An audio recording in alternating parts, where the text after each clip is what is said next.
good, y'all? We back with another video, man. How y'all doing? Y'all doing great today? Today we got top 10 evil people who claim they had seen Jesus. Hey man, we're gonna see what they talking about, bro. I don't know, bro. I don't know. They claim they seen Jesus, so hey.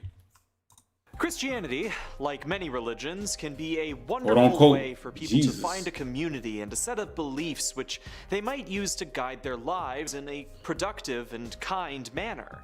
These people must have Leading them missed line. that part of the sermon. These are the top 10 evil people who claimed to have seen Jesus. And hey, if you know of an evil person who belongs on this list, let us know in the comments below. Yeah, Number my 10, grandma knows. Sun Myung Moon. Getting to the crazes here, and this one's a doozy. Sun Myung Doozy. I ain't hear that word Moon in was a minute. originally Doozy. born in North Korea, and he escaped I'm to sorry, South saying that. Korea during the Korean War. A devout Christian, Moon would establish the Unification Church in Seoul, and this is where it gets a little messy. To start, Moon claims that Jesus came to him when he was 15 and commanded that he become a parent of all humanity. From there, he'd move to the U.S., further increasing his influence and embroilment in politics as he publicly... So this man trying to go out here and crack every single girl out here, bruh? A parent of all humanity? Like, do he mean it like that, or do he mean it like just like knowing everybody knowing him as a parent figure? I don't know, bro.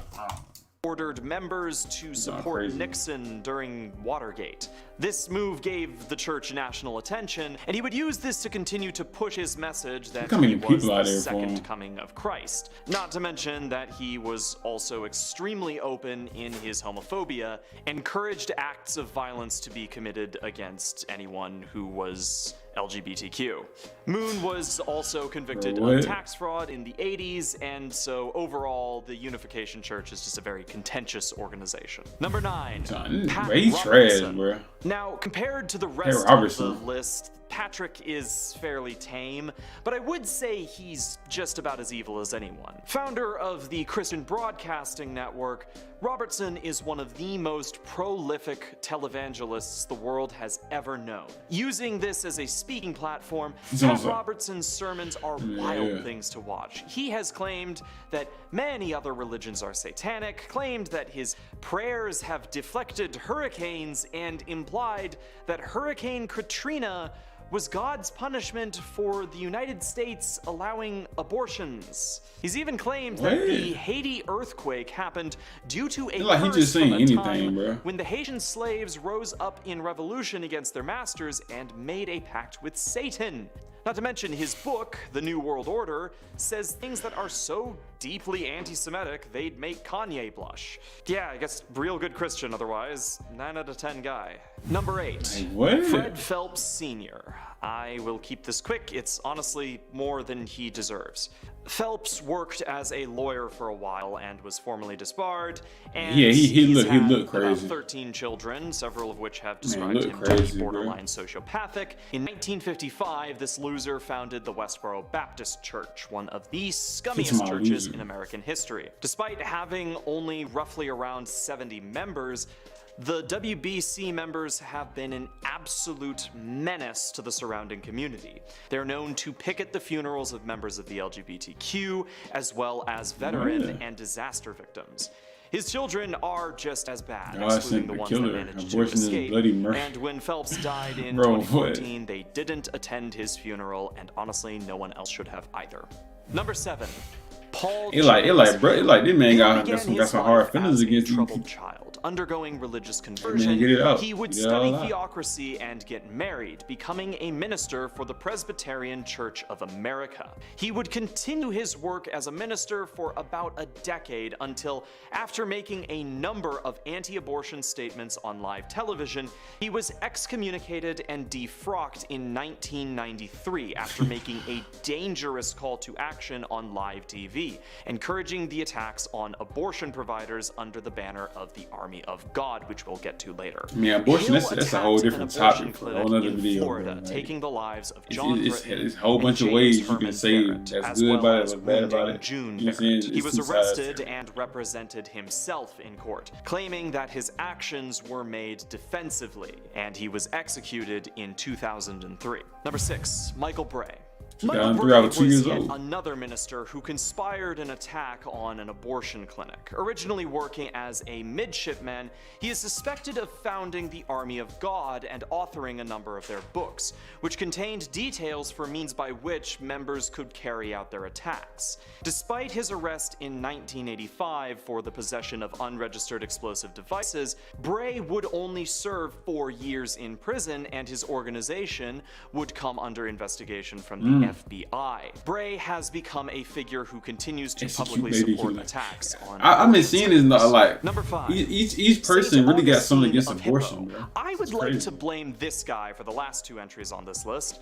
One of the more important figures in Christian history, he is responsible for the development of this little thing called the just war theory. As a majority of Christian doctrine is largely pacifistic, with one of the tenets being thou shalt not kill, it was up to this guy to find a way to justify the countless times this rule has been broken by the disciples of Christ. So I'm just going to quote him here. So he just looked for justification for everything. They who have waged war in obedience to the divine command have represented in their persons the public justice or the wisdom of government, and in this capacity have put to death wicked men. Such persons have by no means violated the commandment, thou shalt not kill. I understand that Augustine may have had his reasons, and that's what he said. No idea that people would use his words this way, but nevertheless, he is responsible for basically every single religiously motivated attack by Christians since he stated it. Exactly. So, screw him. Number 4, David Parker Ray. Not much to say about this guy, and by not much, I mean there's not much I want to or can even say on YouTube. But why do all these people look like they be on some Ray is confirmed to have taken the lives of 14 people, though it's suspected that he may have taken 60. Convicted for kidnapping and torture, though strangely not actually. Let me guess, he justifies what it says in the Bible. 224 years. Interestingly, after Ray was caught, he supposedly became a born-again Christian, a process which saw him effectively claim to have seen Jesus. As he would die of a heart attack several years later, that did turn out to be true in the end. Number 3. David Koresh. Starting as a born-again member after being convicted of assault, Koresh would join the Davidian Seventh-day Adventist Church, a sect which is fairly well known for its extremism. Koresh would then move to Waco, where he joined the Branch Davidians. He claimed to have been given the gift of prophecy by God, slowly gathering followers, a number of which he would have become members of his harem. Cult politics led to his brief excommunication, but he ultimately returned to power after the death of their leaders. In 1993, he was accused of a number of terrible crimes committed to his wives, and when the FBI came to rescue them, the resulting conflict would live in infamy. The Waco siege lasted for 2 months, with Koresh being executed and the center being burned to the ground, all of the Branch Davidians trapped inside. Number 2. Wow. Marshall so he burnt the church down with people. Okay, oh, here we go. Bro. So you may not know exactly who this guy is, but you have definitely heard of his organization, Heaven's Gate. Born the son of a pastor, Applewhite had a background in theater, working as a teacher for the University of Alabama. He was fired for starting a relationship with one of his male students. Divorced by his wife, Applewhite struggled with his sexuality and eventually met with Bonnie Nettles. The two became close friends, eschewing their family and beginning to proselytize a mixture of Christianity and Scientology. Slowly beginning to found their cult, they believed that aliens and angels were one and the same, and they began to grow a following and funds. Nettles would pass at this point, and Applewhite would begin to implement a strict hierarchy within his cult, making a statement about how they would ascend with the aliens or angels to the next level. This all came to a head in 1996 with the approach of the comet Hale-Bopp. Believing this to be an approaching alien ship, in 1997 Applewhite ordered his remaining members to take their lives. Their bodies were found, all wearing the same clothes, all passing the exact same way, with Applewhite being the last to go. Number 1. So Jim Jones. Bro, no, bro. People really probably heard this one, but I heard of Jim Jones. Jim Jones was a religious leader who founded the People's Temple, a communist sect of the Christian Church.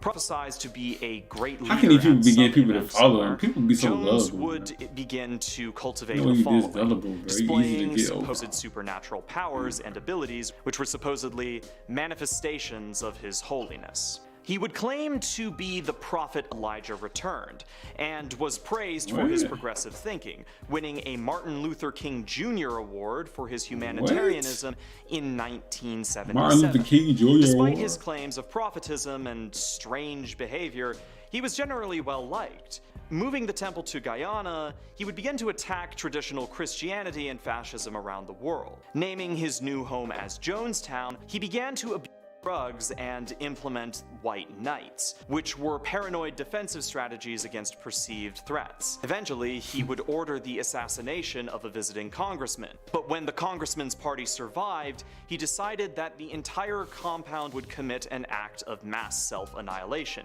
Every single member of the compound drinking poisoned Kool-Aid, which resulted in the deaths of 909 inhabitants. It is one of the single most terrifying acts ever committed in human history, a strange and evil combination of religion, self-obsession, and fear.